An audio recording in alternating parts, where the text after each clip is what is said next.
divan, dit-on, c'est mon outil de travail. Dans presque toutes les pièces de la maison, il y en a un ou quelque chose qui lui ressemble. Raoul Covin, scénariste au milieu de l'histoire, l'avoue humblement. Il ne peut réfléchir correctement que lorsqu'il est allongé. Il ajoute, d'ailleurs, je vous défie de penser les yeux ouverts.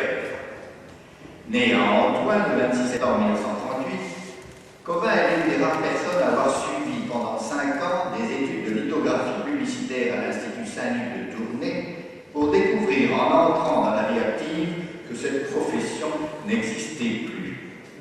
Suivent toute une série de petits métiers et notamment un emploi dans une usine de boules de billard, développant ainsi une véritable passion pour ce jeu sur tapis vert dont la mise n'excède guère plus d'une tournée générale. Il évolue dans les années 80 vers des productions plus incisives, proches souvent de l'humour noir et de la parodie délirante. Monsieur Jean-Paul Van den Broek,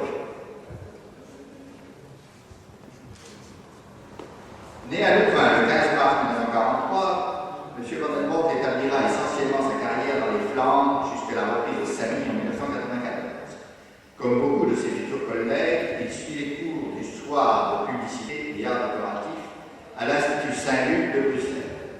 Sa première publication s'effectue en 1962 dans le mensuel Samedi Jeunesse, avec Calypso, même la danse, un court récit complet d'un petit pirate.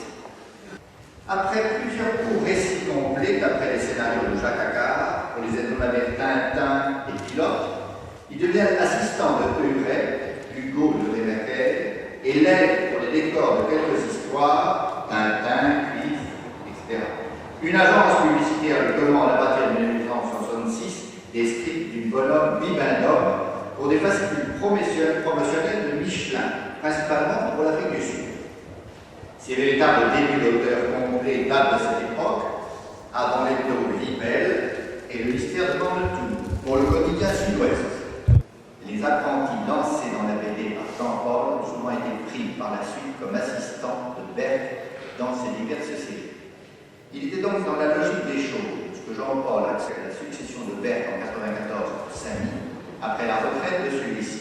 Nul mieux que lui ne pouvait assurer cette reprise et la continuation des personnages joyeusement imaginés par Covin pour faire revivre l'Amérique des années 20. Monsieur Bédu, né le 11 avril 1948 à Ciné, Bédu apprendra seul à dessiner et ne suivra jamais aucun cours d'art graphique. Ce n'est pas qu'il soit réfractaire aux études, au contraire. Il s'offre même le luxe de se spécialiser à l'Université de Louvain en sciences économiques et de décrocher une licence en ces matières assez éloignées de l'imagerie.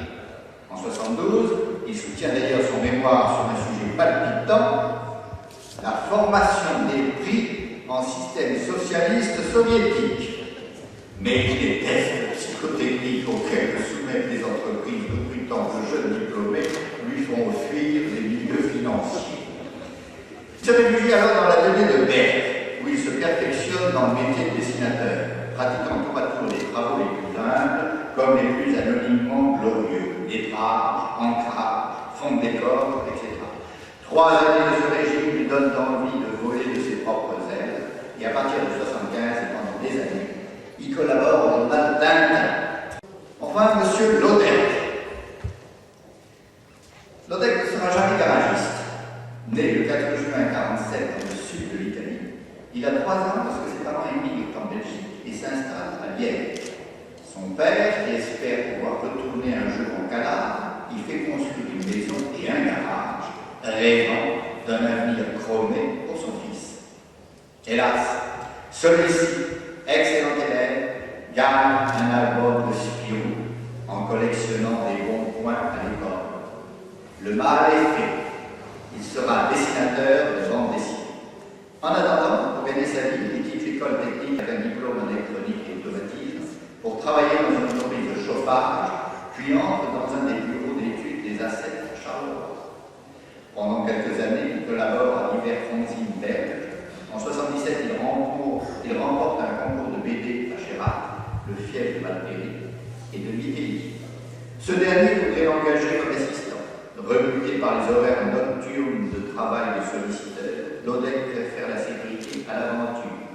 Il continuera à étudier et divertir le matériel électrique durant la journée, mais consacrera ses soirées et week-ends à illustrer au Spirou les contes de Curé la Flûte, un scénario de rétro de Mitterrand. Il collabore ensuite avec Valtteri pour les décors de Natacha et d'un album du personnage liégeois Sanchez. En 1986, lorsque son patron le convoque pour lui demander non pas de prendre la porte, ce à quoi s'attendaient tous ses camarades, mais de lui dédicacer un de ses albums, il comprend qu'il peut enfin se consacrer entièrement à ses premières amours. Puis-je, le vin de Saint-Émilion, l'aider dans sa lourde tâche? Passez la parole maintenant à Madame Deville. J'appelle maintenant Héroc. Et je vais déjà confesser au départ que je n'ai pas les mêmes sources d'informations que Stanislas de Montfort, qui a été parfaitement brillant. Mais ce que je vais dire, autant sur Héroc que sur Yannick, ça vient du cœur. Voilà. Alors, monsieur Gilles Corre, car c'est votre vrai nom, après avoir été un lycéen normal et un étudiant nonchalant, vous auriez bien aimé devenir critique de cinéma pour voir les films à l'œil ou sillonner les océans avec l'équipe Cousteau. Mais vous vous tournez vers la BD et commencez à publier quelques histoires courtes dès 1987 dans la bande dessinée pour adultes censurée.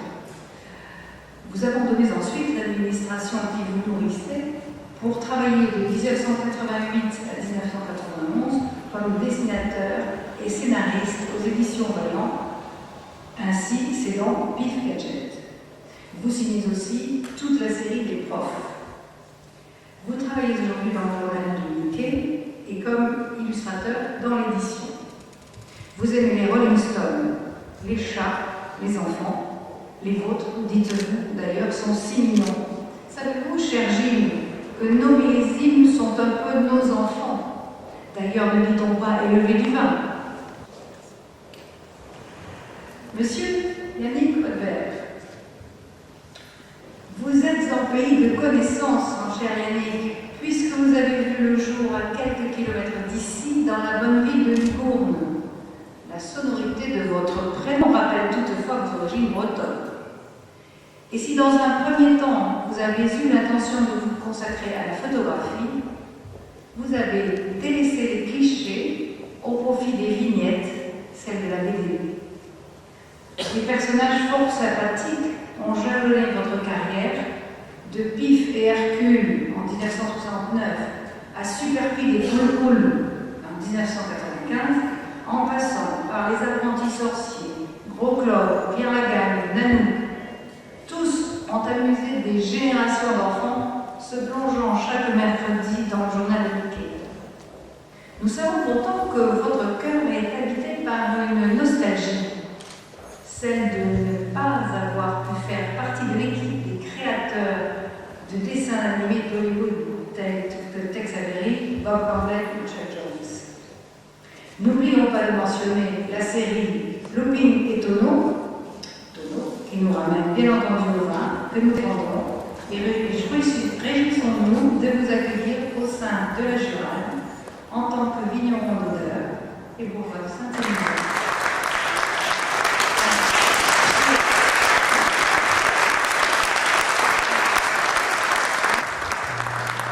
Messieurs, la Jurade, honorant vos personnes et vos mérites particuliers, vous accueille dans la cité et vous décerne les titres de vigneron d'honneur de la Jurade et bourgeois de Saint-Émilion. Madame et Messieurs les jurats, voulez-vous déclarer que vous entendez honorer vos hôtes de ce jour en les invitant à prendre place dans votre grand conseil, à partager nos espérances, nos joies et nos peines? Nous le voulons.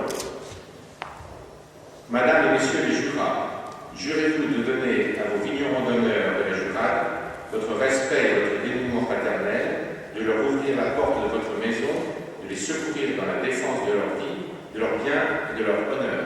Nous le jurons. Messieurs, nous vous invitons à prendre place dans notre grand digne d'avoir revêtu le manteau qui, depuis 8 siècles, est le symbole de l'hospitalité de Saint-Émilion.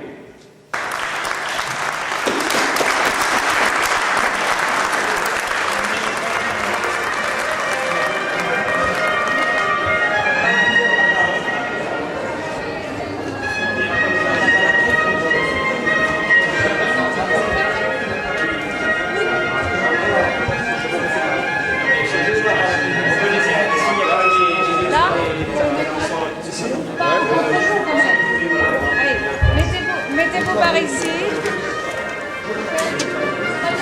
Très bien. Voilà, c'est à moi.